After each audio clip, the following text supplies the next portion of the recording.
Program Director for this opening session of the IST-Africa 2023 conference. So in the first instance, thank you very much for your indulgence, and our sincere apologies that we'll be starting with the official program 30 minutes late. That unfortunately is unavoidable. Our minister was called to a very urgent parliamentary portfolio committee meeting, and of course, as we all learned, one of the lessons we've learned during the COVID-19 pandemic is to use all the various opportunities. Digital platforms are formed, very much consistent with the focus of this conference. So the minister is not in Cape Town, he's not in Parliament, he's actually in this building.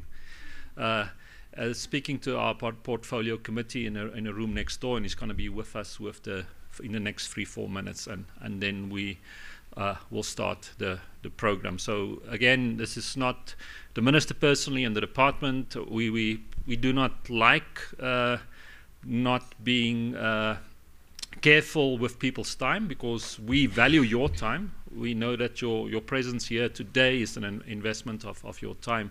So thank you very much for that understanding, and I can assure you that if the minister did have to honor this commitment in the portfolio committee, it's not only because of our commitment to our democracy, but also very much for his commitment to the science and innovation portfolio. So just for a bit of informal background, whilst we wait the formal start of proceedings, and the motivation for why the Department of Science and Innovation, through our Science Diplomacy Capital for Africa platform, is hosting event, and it's really threefold. I'm sure no one in this room needs to be convinced of the important role digital research and digital innovation plays in advancing inclusive and sustainable development. And as we as a global community is asked to respond to many key societal challenges, we believe that digital research and innovation is a key part of that response, and that's what we wanted to do. We wanted to bring together public sector, private sector, international partners to interrogate the role of what investment in digital research and innovation should play in responding to key societal challenges. So that's the first focus. The second focus, also very much a strategic priority for our department, is the Pan-African agenda. Now, during the weeks, you will hear the next 3 days about a long history IST-Africa has played in advancing Pan-African collaboration. And after the COVID-19 pandemic, when the event couldn't take place, we thought it was time to resuscitate IST-Africa. So today is very much a new start. And then lastly, we believe in our world, science knows no borders, and in a time when multilateralism and solidarity is under threat, certainly no effort should be spared to invite international cooperation. So I see my colleague is signaling to me that the minister is arriving. Also, just that you know that the minister's address will be broadcast live on South African Broadcasting Corporation, the SABC. So when the minister speaks, if we could just please kindly ask for your complete silence, as would normally be the case. So thank you again very much for your indulgence, and we're going to start any minute now.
Good morning again, ladies and gentlemen.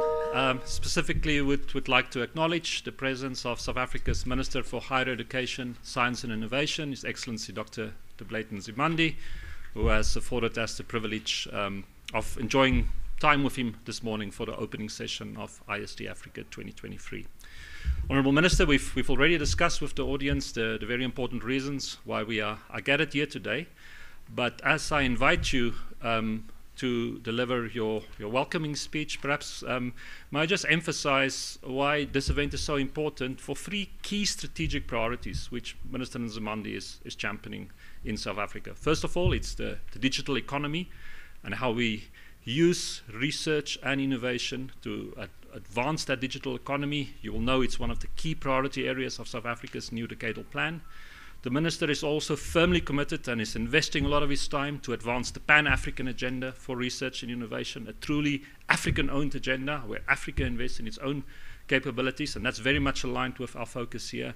And then, of course, lastly, science diplomacy as an instrument for fostering multilateral partnership and friendship. Minister, thank you again for your time. It's a huge privilege for us to be able to listen to you this morning, and I have the privilege to invite you to the floor.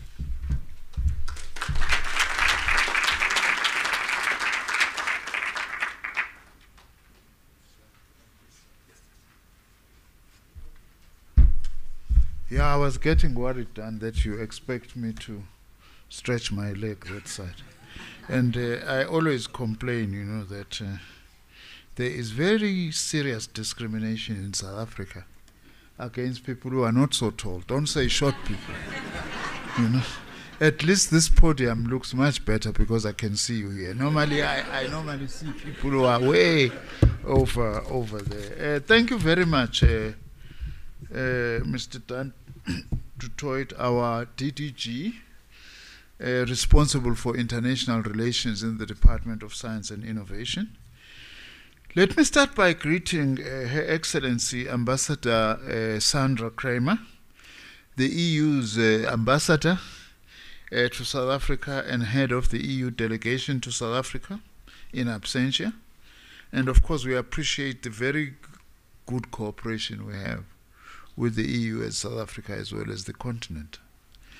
Acting DG of the Department of Communications and Digital Technologies, Ms. Nungubela Jordan Yani, Mr. David Ringrose from the EU Commission's DG Connect, who is joining us online from Brussels, Dr. Lumkile Mondi, Wits University, from Wits University, Ms. Mponjo Maruping, Sarao, South Africa, that's our South African radio astronomy. Mr. Ganesh Rasagam, the World Bank Group, South Africa. Ms. Leslie Donna Williams, Chimolohong Digital Innovation Precinct, South Africa. Mr. Marius Engelbrecht of Huawei, Southern Africa region. IST-Africa partners on the continent. Government representatives and industry representatives who are here, members of the research community, distinguished guests, all members who are participating, and members of the media. Good morning and welcome to the IST-Africa conference being hosted by my Department of Science and Innovation. I would also like to welcome and appreciate the team from the International Information Management Corporation, IIMC Ireland, and representatives from ministries and national councils responsible for information society in our African continent, who worked with the DSI team to put this conference together. It is an opportune moment that such a discussion is taking place and starting on the last day of the Africa Month, as we celebrated Africa Day on the 25th of May. Africa Day is an opportunity to celebrate African diversity and successes and to highlight the cultural and economic potential that exists on the African continent. Now that I see one ambassador coming in, when I acknowledge Ambassador Sandra Kramer, I should have said, and all other ambassadors who are here. I really do apologize about that, but it means I still need a bit more training on diplomatic protocols. Ambassador of the Western Sahara is here with us. Thank you very much too, and others who are here. Now, I was saying that this conference provides us with another opportunity not only to reflect, but to come up with solutions as we continue to grapple with some of the most pressing challenges of our time. Given the multitude of global challenges that we face, including climate change, food security, health, energy, amongst others, there is an increasingly important role that ICT, information and communications technologies, can play and should play in providing possible solutions. Within this context, equally, there is also an important role for international cooperation in science, technology, and innovation in providing innovative solutions. The world is faced broadly with the same kinds of problems, especially in the wake of climate change and its implications.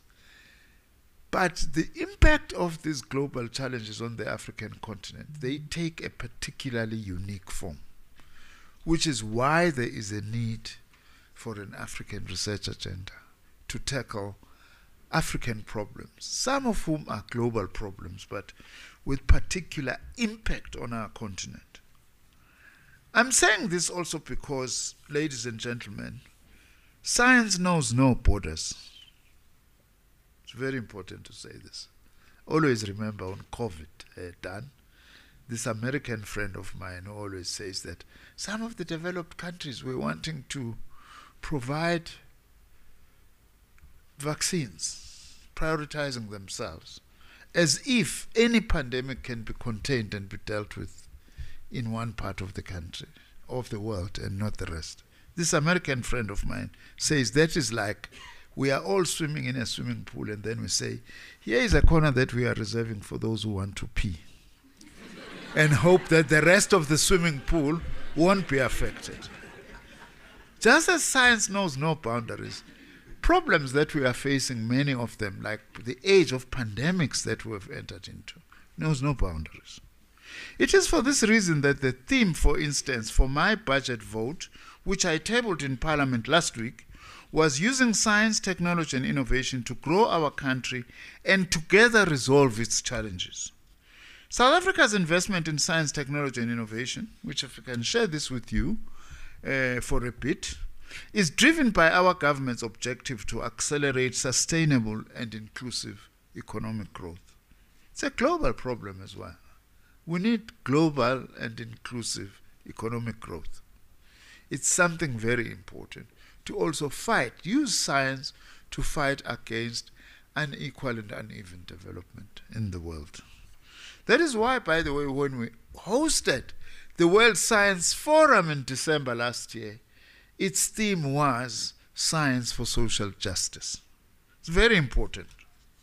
As government, we are guided by South Africa's National Development Plan, which is a comprehensive growth and development strategy for our country, which emphasizes the role of science, technology, and innovation in achieving its Vision 2030.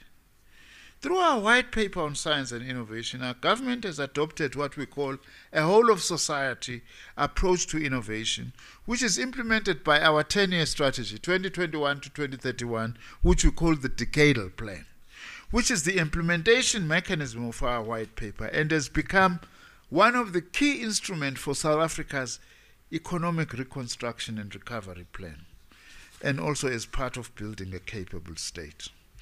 On a global level, our decadal plan, we see it as also responding to the objectives of the Sustainable Development Goals of the United Nations, the SDGs.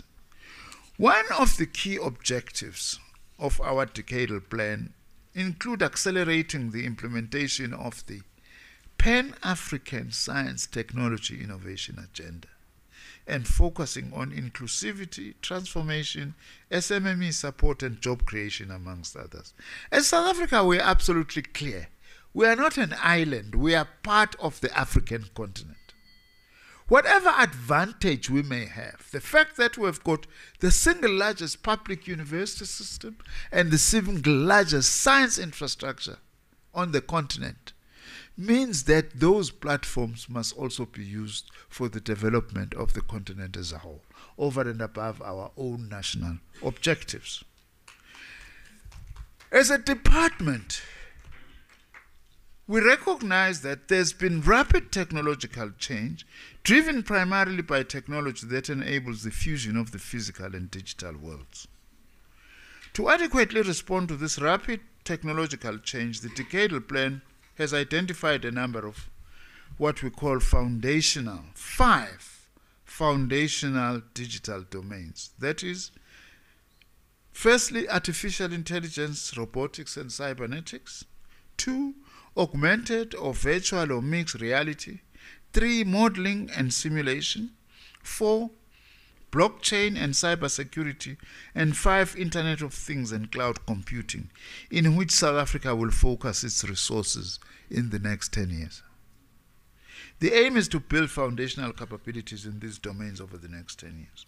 By the way, when we say that we are part of the African continent, I also do need to say here that we are amongst the top 5 countries in the world who have foreign students studying in our country. And 70% of those students come from the rest of the African continent. So it's not theory that we are talking about. It's really very practical. Sometimes when we've got problems here and there, people tend to categorize South Africa as a xenophobic country. We are not a xenophobic country.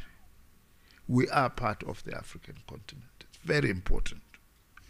In order to ensure that we encourage innovation, we have established an innovation fund, and this year we are committed to upscale its implementation in order to support the early development and expansion stages of technology-based South African firms. We also remain resolute to increase our gross domestic investment in research and development as a percentage of gross domestic product, with the aim of achieving our national development plan's target of having 1.5% spend of our GDP into science, technology, and innovation. That still remains our goal. Our Department of Science and Innovation has also established a 10-year foundational digital capabilities research program, which is the anchor intervention in support of our decadal plan priority. And one of our decadal plan's priority is the digital economy as a new source of economic and social development. That's why we take this gathering so seriously as South Africa. I'm sure you got my apology that I was late. I had to start in Parliament, which is what we had to do, but I had to excuse myself from the committee and say, I have got this very important gathering that at least I would like to send a message when it's starting and it's opening. So our foundational digital capabilities research program is deliberate on building the foundational digital capabilities that are required to form the building blocks of application development and customization within all the economic sectors that could be leveraged for South Africa to leapfrog into the digital economy space. To date, through this instrument, we have assessed over 89 locally developed technologies, with a few promising technologies selected for acquisition and deployment in schools, waste management, and pollution management, as well as to fight crime in society. Our Department of Science and Innovation will prioritize initiatives also for inclusive development and intellectual property exploitation in ICT, renewable energy, and the circular economy. The focus on facilitating the commercialization of grassroots innovation and access to publicly available intellectual property will be pursued with the support for entrepreneurs. We are still concerned, by the way, that a lot of research products from our continent get IPs from outside the continent. We do need to increase IP generation in the African continent, and I hope that this will be a matter that through this conference we will also focus on. As Africans, we are, as I have said, aware of the major social and economic challenges facing our continent. We're not hiding these. It is therefore important that as part of the research and innovation programs we fund, We must continue to ask pertinent questions about transformation and inclusivity, which should include dimensions such as demographics, translation of research results into social and economic benefits to society, digital transformation of the STI business, and establishment of a digital economy. Part of our agenda, by the way, is also to mobilize the African diaspora. The African diaspora onto our agenda. We know that many of our African compatriots, for reasons many of them that are outside their control, are doing excellent work in the rest of the world. And we need to harness that knowledge as part of developing the African continent. And we hope our partners like the EU will continue to support us in that effort in particular. I'm particularly pleased today that this ICT-Africa serves as a platform that continues to engage with a variety of stakeholders from both the public and the private sector, as well as involving the voice of our youth to have conversations on these issues, including the role of ICT. In South Africa, we have a big debate now that the youth must lead. Of course, we agree that young people must lead, but you do need generational mix, not just young people on their own. Also, you can't lead us, by the way, as young people if you are not educated. We reject that. We are opposed to that. The world today requires educated leaders, including political leaders who are educated. It is very, very important.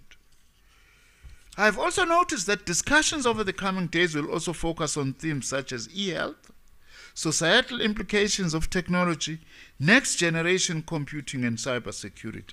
By the way, without appear to be boasting done, it's important to share with this platform that the square kilometer array is going to generate so much data that at this moment there is no existing computational capacity that will be able to manage the data we are going to generate from the SKA. That's a huge opportunity for the African continent to enter the high-end, high-level computing sphere and capacity, just using our square kilometer array. That is why we're glad to have partners in our continent, and we would like to have more partners around the square kilometer array. As a Department of Science and Innovation, we also continue to support the broader work of government through our strategic STI initiatives. This is important because this is what we would like to see also, that science and technology supporting our governments, so that our governments in the continent are also informed by well researched and scientifically determined options in front of us. For instance, we have prioritized our involvement as the Department of Science and Innovation in health innovation, particularly in the areas of medical device and diagnostic innovation, active pharmaceutical ingredient technology innovation, and supporting health needs through vaccine research, development, and manufacturing strategy. We are also committed to support the procurement of locally developed technologies through the Technology Acquisition and Deployment Fund. We prioritize initiatives for inclusive development and intellectually property exploitation in ICT, renewable energy, and the circular economy. Circular in this way, not secular in the SESULAR meaning of it. Through our mobile applications laboratory, or what we call the MLab, we'll be establishing a community-centered coding laboratory and start an ecosystem development program focused on school learners and selected community members. We are doing a lot of work with our living labs through a number of communities in South Africa. These labs also provide specialized innovation infrastructure and innovation support program to mentor young tech entrepreneurs to develop and commercialize, deploy technological solutions to address local economic challenges and communities. I'm here representing the South African government, but I also have got my own personal ideals that I would like to see, things I would like to see happening in the continent. Two things I would like to see amongst many happening in our continent: the building of libraries. throughout our continent, school and community libraries, and the building of school laboratories. I'm very passionate about those two things because I have absolutely no doubt that if we can put a huge effort into that, we will develop a literate and scientific African continent, which is what we need, big time. Some of the work we've been doing, for instance, with our M-Labs, is that we've supported 200 aspiring innovators through design thinking training, the development of 28 prototypes and 17 market-ready products, and the registration of 14 businesses. We continue to identify grassroots innovators, which is important because our philosophy is that innovation is everywhere. Even at grassroots level, you will find innovation. We need to identify it wherever it is and be able to enhance it. Especially women and young people, and to assist them to enhance their innovations and skills through a range of interventions, including funding and business development support towards pre-commercialization. Through our Innovation for Service Delivery programs, which is aimed at improving the provision of basic service delivery in municipalities, we have partnered with our own local government association representing all municipalities in the country to expand the number of municipalities participating in what we call the Municipal Innovation Maturity Index, working with each municipality to assess where is each municipality in relation to science, technology, and innovation. This tool which we are using now, which is digitized, by the way, provides critical information on the innovation capabilities and readiness of local government to adopt innovation and technology. These we're just sharing with you as amongst the examples of the things we are doing. We are not saying that they are perfect, but they've got a lot of potential, and we are willing to share with the rest of the continent some of our own successes and weaknesses. I'm saying this now that we are holding this conference here in South Africa. Now, support for Agenda 2063, which is the African Union's agenda. As South Africa, we have strategic bilateral and multilateral agreements with other African countries, and we work closely to support Agenda 2063, which is Africa's strategic framework that aims to deliver Africa inclusive and sustainable development pursued under Pan-Africanism. The achievement of Aspiration 1 of Agenda 2063, which is a prosperous Africa based on inclusive growth and sustainable development, requires that Africa make significant investments in education with the aim of developing human and social capital through an education and skills revolution emphasizing innovation, science, and technology. By the way, our continent will continue to remain behind in science, technology, and innovation if we don't raise the standard of education in the continent for everyone. That's very important. That's why you can't talk STI without also talking education and educational advancement. We continue to invest in research through strategic research instruments such as the South African Research Chairs Initiatives and the Centers of Excellence. These research chairs initiatives, we find them in South Africa in different parts of the continent for those countries to use them to pursue their priority areas for research and development. Something that is very important. To date, 257 research chairs have been established, both in South Africa and in the continent, of which 216 are operational. Of the operational chairs, 48% are held by women. Now, this is a big achievement from where we come from, but it's still not enough. We would like to see more women leading in this. I have already said something about the square kilometer array, that we continue to work with our partners in the continent, and we see the SKA serving as a springboard towards enhanced digital drivers for growth, as I have already indicated with the computational capacity that we will have to create out of this. We have already commenced, let me say so, with the construction of the SKA project in South Africa. Those big dishes, now we've started with them. And it's going to be the single largest astronomy infrastructure in the world, located here in our continent. Our construction, together with that of Australia, forms the biggest ever radio telescope array. And it is estimated that these two sites will together create 710 petabytes of science data when fully operational in 2029. It's therefore expected that astronomers can get 50 years or more of transformational science just through the square kilometer array alone.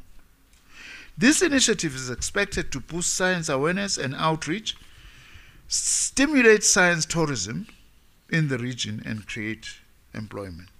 By the way, this issue of science tourism is very important because there is lots of scientific developments in our continent. We can even use it to promote tourism generally through science tourism into the African continent. Another area that I'm very passionate about is artificial intelligence. One of our former DGs, Dan, says to me, was DG of communication, if South Africa and Africa remains behind on artificial intelligence, you are in trouble. So it's very important that we must become part of this. AI, as it is called, has emerged globally as a fourth industrial revolution transformative technology that has the potential to revolutionize everything, including education. By the way, I'm going to be asking our Council for Higher Education as to what is the meaning of this new AI tool. What is it? Chatbot. What is it? ChatGPT. Okay. ChatGPT. I'm not a scientist. I'm a science policy maker, remember. This has got huge implications for our educational system. I want to ask our Council for Higher Education to assess the implications of this for our education system. But the development of AI systems is one such area that has seen significant progress in recent years in South Africa. Universities, through AI research and innovation, are pivotal in positioning South Africa and the continent as a global technological competitor.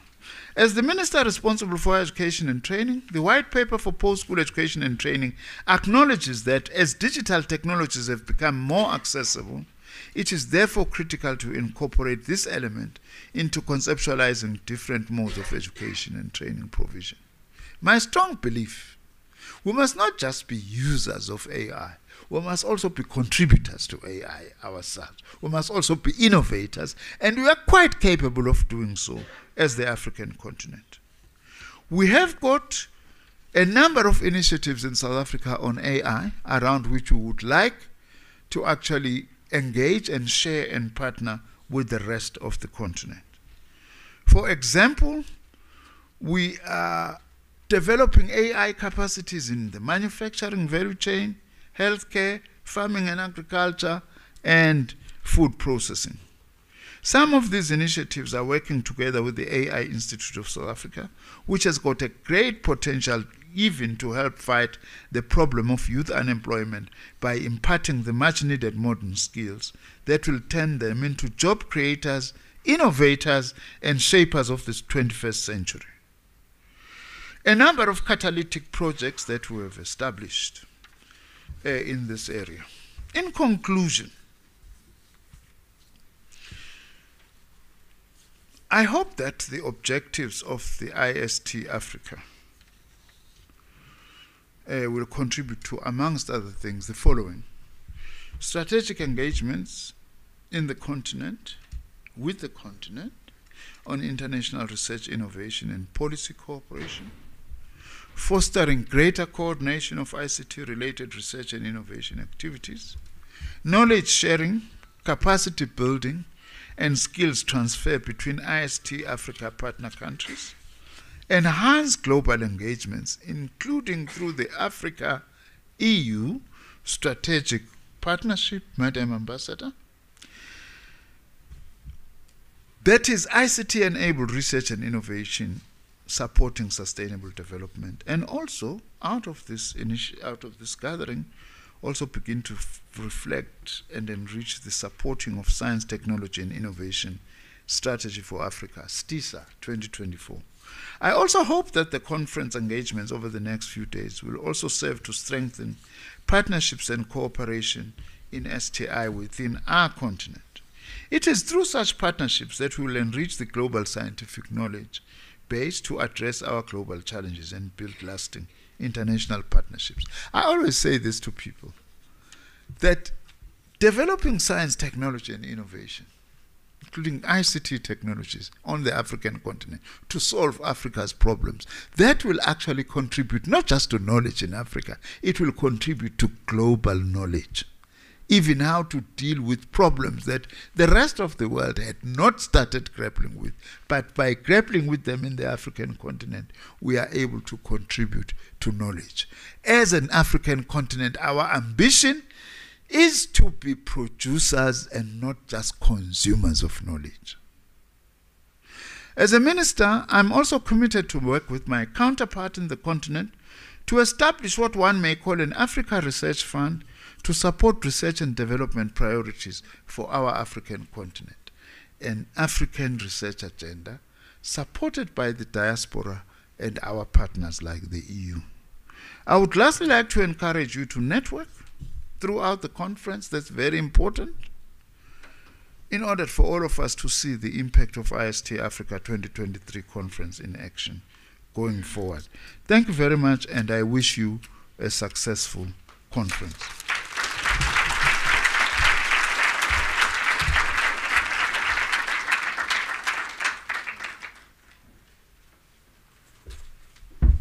Thank you very much, Honourable Minister. I think your directives, your guidance to this event is very clear.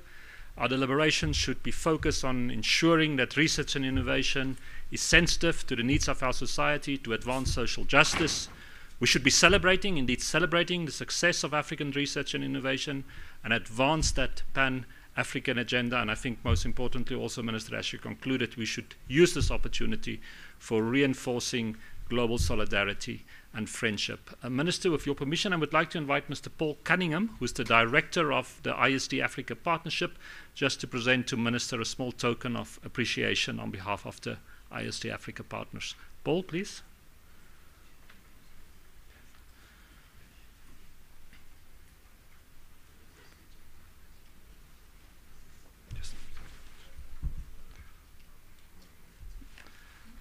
Yes. Yes, for the first. So that there's evidence.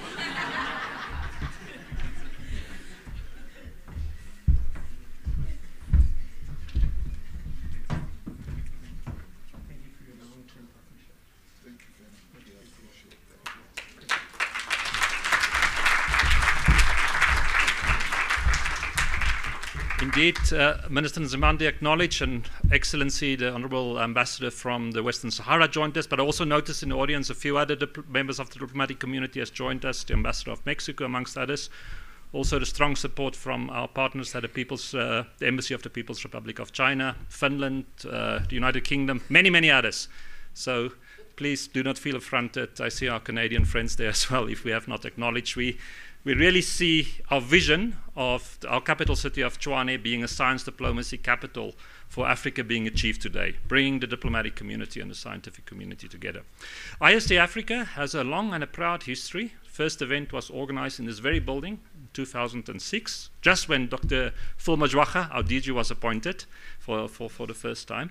And if IST-Africa over the years were able to sustain its influence for advancing ICT research in Africa, but specifically partnerships between Africa and Europe, it's in no small part due to the consistent support the partnership received from the European Union over many years. And we therefore thought it would be appropriate to invite Ambassador Sandra Kramer, the European Union's ambassador in South Africa, and a strong and a much valued friend of science and innovation in South Africa, to address us. Ambassador, please.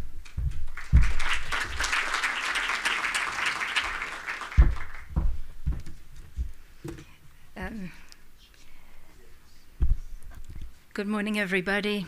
Thank you very much for the honor and the pleasure to having me. Just a few words, but before that, just a very warm greeting to Minister of Department of Science and Innovation, Minister Nzimande. It is a pleasure to see you again, and a very big pleasure for me to be here. Also, DG and the DDG of the department, and distinguished members of other departments. And of course, colleagues at DSI, of the Diplomatic Corps, acknowledging them as well, and some of the European Union member states that are here, which the DDG just pointed out. I'm very glad. I'm also very glad that one of my esteemed colleagues is online, director in the Department for Digital Affairs, Thibaut Kleiner, and possibly also David Ringrose, so I send my greetings to them. I've learned one thing in South Africa already, and that is when I say all protocols observed, everything is fine. So I'm going to say all protocols observed, and I hope that I've acknowledged everyone. And I'm always very, very pleased to speak on our very dynamic and ongoing partnership with South Africa and the European Union. You know, the European Union is a strong partner for South Africa in many ways.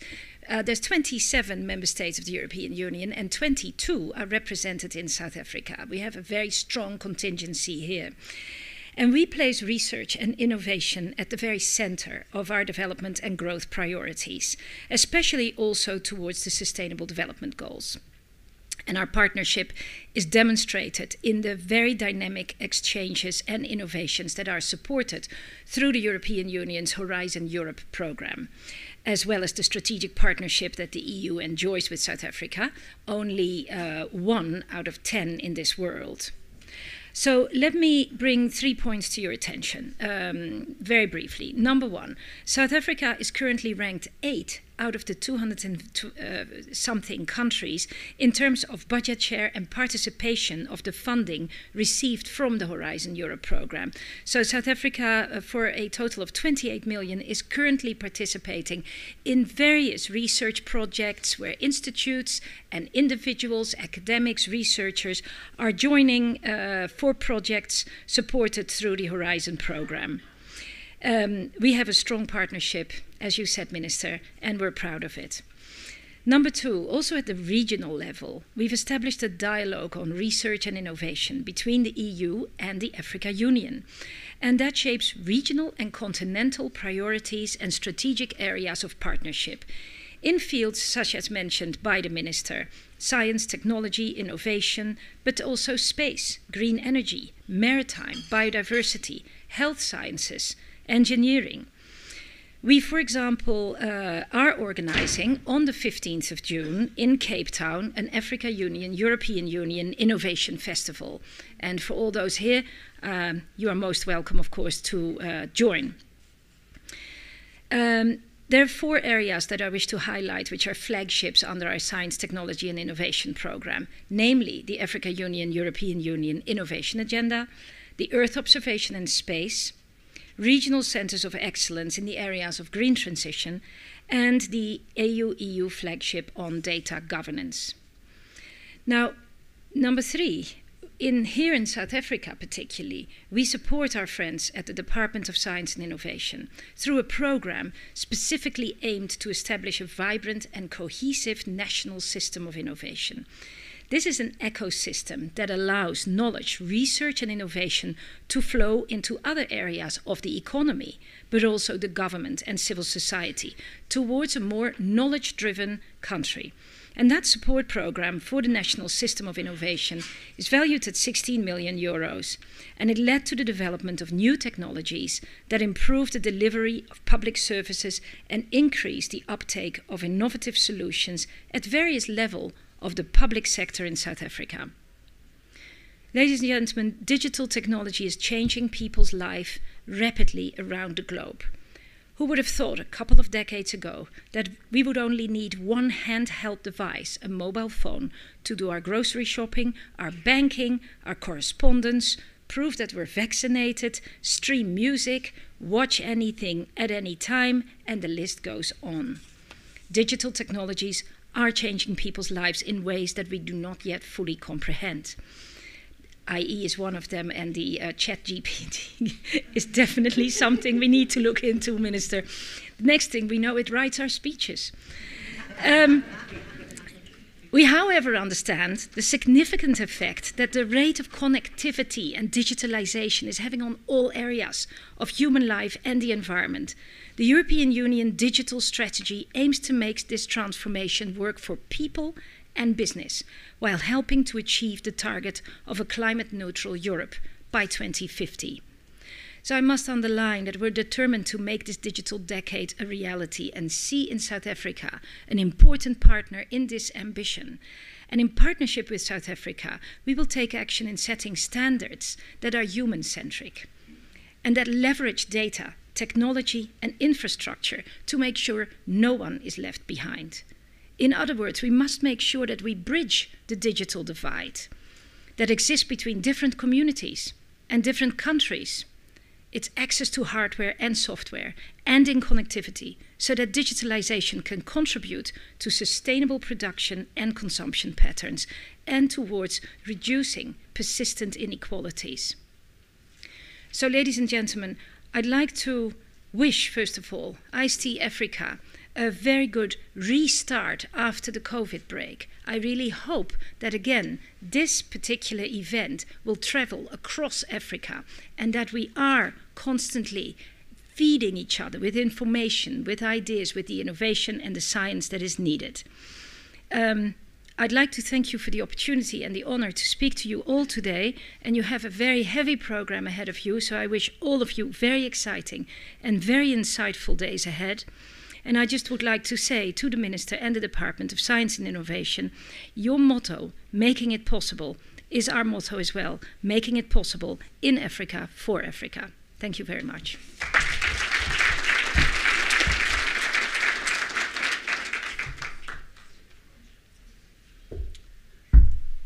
Thank you very much, Ambassador, for those words and indeed the firm hand of friendship and partnership and extended. And I'm sure the Minister will permit me to say that we will reciprocate, as indeed with all our partners here. Ladies and gentlemen, during the next few minutes, unfortunately our Minister will have to leave. He will have to go back to Parliament, but I can assure you that is because he's fighting the good fight there. The fight we've been talking about here, and that is for science and innovation to advance development. We will now join the colleagues in Brussels. So are the connection ready for the transmission? Thank you very much again, Minister.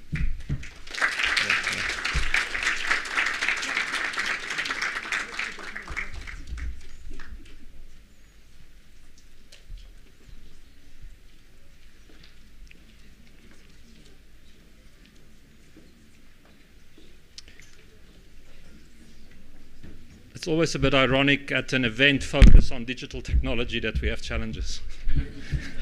It's almost an unwritten rule.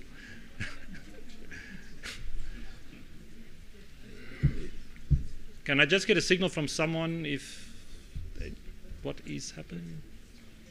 Ladies and gentlemen, dear partners, hello from Brussels, the capital of Europe. And it is really an honor and also a pleasure to welcome you and to open this IST-Africa Week. As you know, South Africa is a key political and economic partner for Europe on the African continent. The country actually has been a partner in research for 25 years with the EU, and it is actually a successful country applicant in the EU research framework programs. I should say that we are really proud of this cooperation between the EU and South Africa. Our digital partnership is translated through PRIDA, the Policy and Regulation Initiative for Digital Africa. This is a very important project jointly implemented by the European Commission, by the African Union, and by the ITU. While the current PRIDA project is coming to an end, we are already working on the follow-up, responding to the needs of the partnership and our member states. So this long experience, 25 years of working together, will be instrumental in guiding an even stronger partnership in the digital field for the benefit of South Africa and for the benefit of the European Union. As you know, we are also facing changing times. And in the geopolitical context of today, the EU has also a clear interest to work with like-minded partners like South Africa at a time when democratic values and the global economy are under pressure. So South Africa is a priority country for the EU. In Southern Africa, it is a front runner in digital transformation. But we also believe that South Africa has the capacity to take the lead in Africa on a pan-African digital policy. And this is why we are very keen on multiplying our areas for cooperation and supporting Africa's digital transformation through partnership with South Africa. Our vision is simple. We want the technology, the digital technology, to be for the people. We don't want a world where humans are hostage of the technology. We want a human-centric digital partnership based on common core interests and values, based on common principles that we share between Europe, between Africa, and where we can together work for what we call in the EU our digital decade. So in that respect, we welcome very much the signature of the Declaration of the Future of the Internet that is largely based on our European Declaration of Digital Rights and Principles, and we look forward to more African countries joining this declaration. Let me remind our 4 pillars. We call them the 4 cardinal points in our digital compass. First, ensuring secure and reliable infrastructure. Second, promoting digital skills, and this is actually very important. Third, supporting entrepreneurship and the transformation of SMEs. And fourth, developing access to e-government and services. These 4 pillars correspond not only to the priorities of the EU, but also we believe very strongly to the priorities of many African countries. In fact, it was in our strategy for Africa already a few years ago, the same areas, and always with a common direction, putting the humans at the center. This is not just about values, it is not just about a philosophical approach. It's also about something very concrete, very pragmatic. We want to make sure that our citizens embrace the positive aspects of the digital transformation. Too often, they are afraid or they don't have the skills to participate in these opportunities. And we believe that this digital transformation is key to achieve the sustainable development goals. So to that extent, Europe wants to play its part and also to help the African continent to advance and to accelerate. And that's why, thanks to our Global Gateway strategy, we will mobilize funding to support South Africa and the African continent. Actually, we have in mind to dedicate 10% of our total budget of 300 billion euros to the digital transformation. This means investment in resilience and secure digital networks and infrastructures. Using also trusted vendors is important there. You don't want your networks to be unreliable. You don't want to be spied on because you pick the wrong vendor. And in that context, we want to make sure that the EU-Africa Global Gateway Investment Package will deliver. Just to remind you that it's about 100 million already disbursed for the Euro-Africa Gateway cable, or even more money to build the regional fiber optic backbones across Africa. We are serious when we need investment through the Global Gateway. We are serious when we say that Africa has a lot of opportunities through the digital transformation. But we need to make it right. We need to make sure that people are at the heart and will benefit. We need to make sure that we also create ecosystems that will benefit African countries. not like other of international partners that invest by sending 2,000 people just to build the infrastructure, and then they go home, and if there is a problem, it's your problem.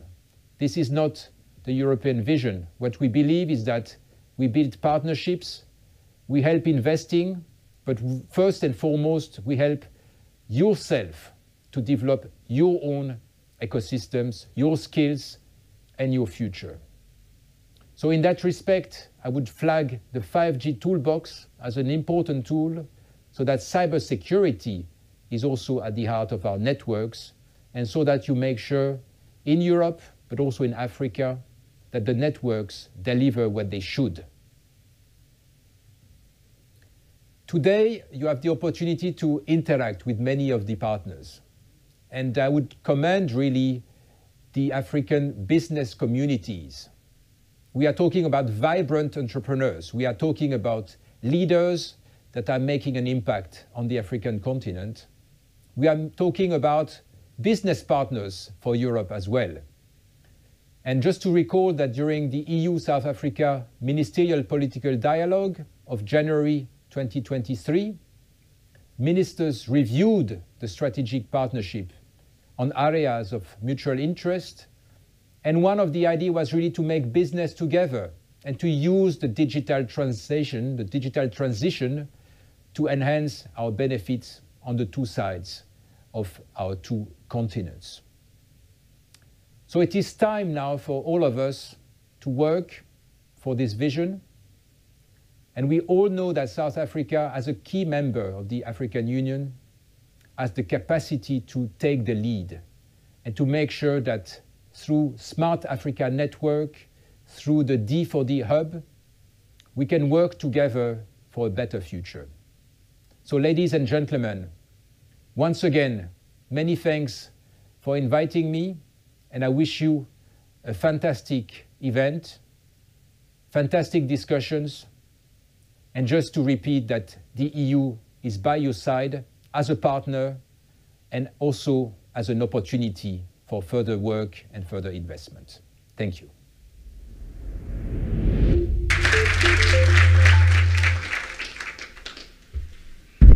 Thank you very much, Mr. Kleiner and Ambassador. We'd also ask you to express our appreciation to the colleagues in Brussels. Ladies and gentlemen, thank you very much for your presence in this opening session. We're going to have a short break now, because as the Minister indicated, one of the key objectives of this meeting is actually just to bring us together, to engage, and I think we've had much food for thought which should inspire partnerships, Africa-European, North-South, South-South, Pan-African. That is why we are here for, and then we'll continue with the rest of the program at 10:45. There is a series of well-established and respected thought leaders who will be engaging with us, and we do encourage you to stay with us for the next 3 days. So thank you again very much for your indulgence, for our late start this morning and your presence here. Thank you.